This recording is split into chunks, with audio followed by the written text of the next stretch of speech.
Hey folks, it's Maxie here and welcome to another TEW2020 video. You join us for the go home show on the road to Turning Point, our fourth taping out of 4, and let's hope we can have a stellar show. All of the tapings have been booked pretty close to each other. I'd say I've probably done this over the course of the last 2-3 hours, so hopefully it all ties together and gives us a spectacular event once we make it to Turning Point. So without further ado, let's do it. Let's see if we can crack over 800 fans in attendance when we get that figure unveiled. Here's Impact Wrestling on Axis TV. And did we do it? We did it. Well, I was going to say sold out, not quite, but 874 fans, so that's the exact figure that it said we were expecting, so that's very rare you get it exactly on. So it's a 1,000 capacity at the Thomas Stadium. I'm going to maybe run there for a bit, but certainly happy with that. Attendances are improving for the tapings. Remember, it was a stage, we're only getting like 300 odd fans, so closing in 1,000 is good, which means we could potentially look at about 4,000 for Turning Point. I start the show with Ronda Rousey cutting a promo, and let's be honest, she's probably saved the show on her own there with that promo. A very high 77 rating, just basically warning the damage and destruction that her and Jamie Hayter are going to do to Su Yung and Rosemary, and just says that the winner of Deonna Purrazzo versus Jordynne Grace should be very, very afraid, because it might be next month, it might be months down the line. Her going for that championship is just a matter of time.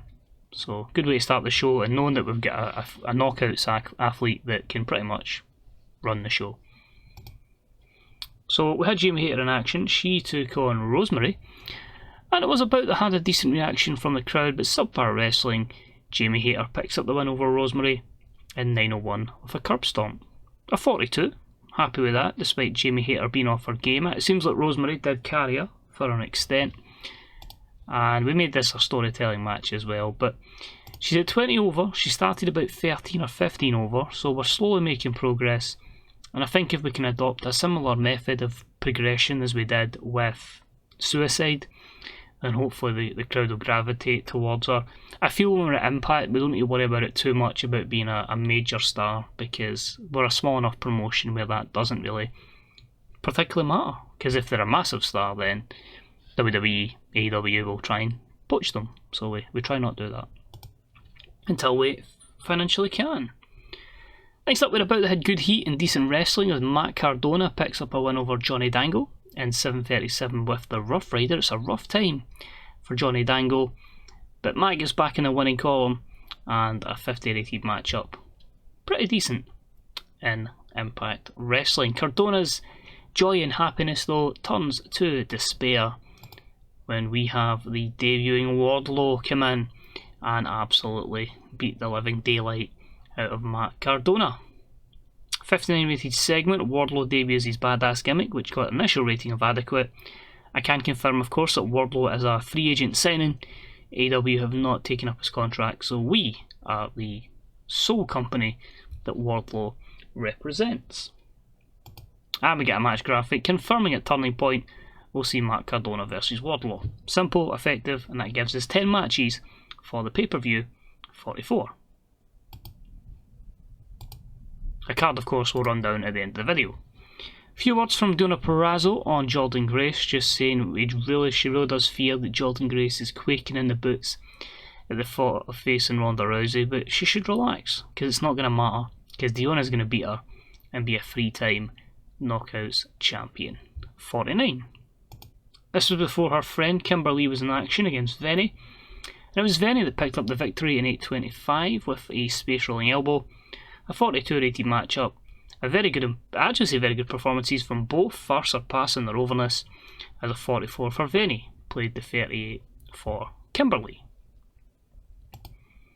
Moving along, we had some 6-man tag action, and it was a bout that saw Violent by Design take on the Inflictors of Pain alongside Matt Riddle, and it was a good matchup that saw Riddle and the Inflictors of Pain pick up the win in 13-18 when Slamani pinned Eric Young. This gave a 56 rated matchup. Actually, everyone's quite similar in terms of in-ring performance, apart from Ken Shamrock there, down at 45. Now, the reason the finish had Slamani and Eric Young is because Matt Riddle and Ken Shamrock just keep on fighting. They fight to the back while this match is still ongoing, and it's just a complete war that they can really struggle to separate. There's a 40 rated segment. It builds up more heat towards Riddle versus Shamrock. Moving along, a decent matchup. Josh Alexander picking up the win over Chris Bain, 11:57 with a TKO. At 52, two very talented guys putting on a very good match. But it's the momentum swinging in the favour of Josh Alexander. And on the Tron, it leaves Ethan Page saying, "You've been getting lucky, you were holding me back, and I'm going to show that, for months and months, the only reason you're relevant, the only reason the North was relevant, was because of Ethan Page, and he's going to prove that with a victory at Turning Point over Josh Alexander." 55 promo for Ethan Page. I wanted to hold this off for further down the line, but I felt it was a good chance to give Suicide a good victory over a very over opponent. Good matchup. Suicide defeats Pentagon Jr. in 12:29 by pinfall. Suicide off his game with a 45 performance, Pentagon with a 62, but it still led to a very impressive 56 rated matchup.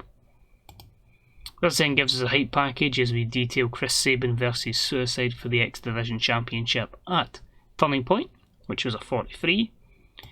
We move to a promo from Matt and Jeff just saying, bring on Reynolds and Silver. Many tag teams have tried to get to the level of the Hardys, but they truly believe they are one of the greatest of all time, and the fans still cheer and support them, and that is the main thing. As Matt Hardy says, the truth is the truth. But a 46 rated promo there, Matt Hardy's getting a little bit stale.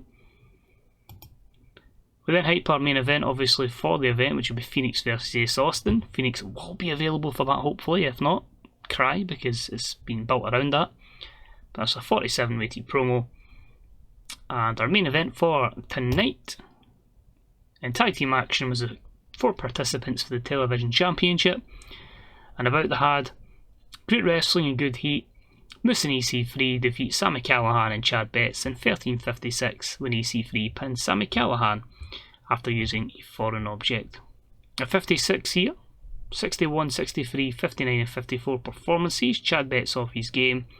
The match deserving better announcing, so the lack of match striker's not ideal, but a 56 means at the end of the show we have a 59, and that increases our popularity in 4 regions. So again, 34 regions. You can see again a very level show. Everything's pretty close together apart from that one promo, which is all we need. There's one promo and we're fine. The rest of the show can be about developing talent. Because there's such a big gap between this and Turning Point, I'll have a look and see if there is anyone we can bring in, any decent names. I'm going to look at an announcer that we can use when Match Striker's not here, or I'll maybe look at changing the date of the event.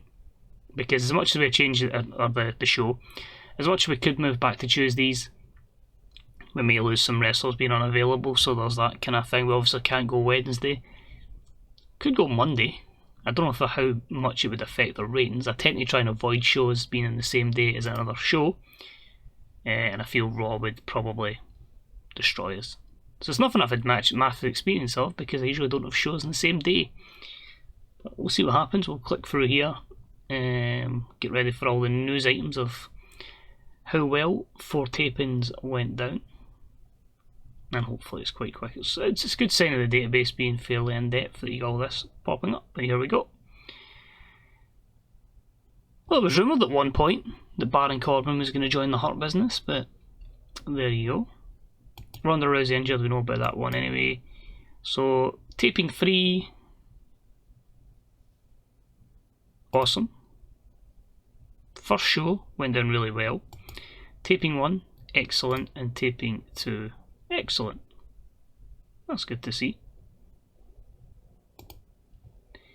So Matt Hardy's gone. I'll need to remember in this small period of time to remember and get him in, because obviously I want that tag match to happen. Maki Ito is fully fit from injury. Obviously we know about Ronda and a 0.21, so the tendencies are still very small, but we're kind of limited until we grow the company. Madison Rayne injured, we know about. Stu Grayson, as I say, written deal, so he'll go. We can't better that. that was an acceptance. Ty Valkyrie and John Hennigan have been divorced, and I think all those deals were best that I didn't extend them. And I believe contracts have been offered to Sami Callihan and Moose. But don't have back from injury, and of course we get the 5% boost for that as well. Oh, I haven't offered them contracts. I think that was me just desperately trying to get to the event, so that's fine. We'll offer them deals. Yeah, that's cool. I'll do that post-stream. But anyway, cheers for watching.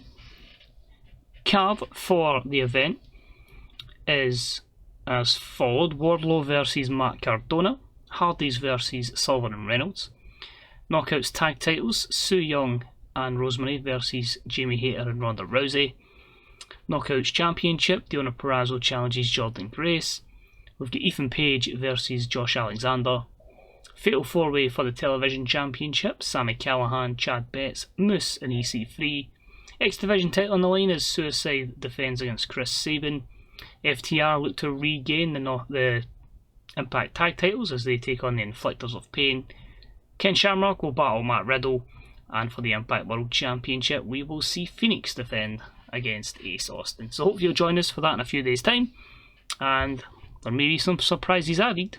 I don't know what will happen over the course of the next 3 weeks in game, but thanks for watching, take it easy, and I'll see you soon.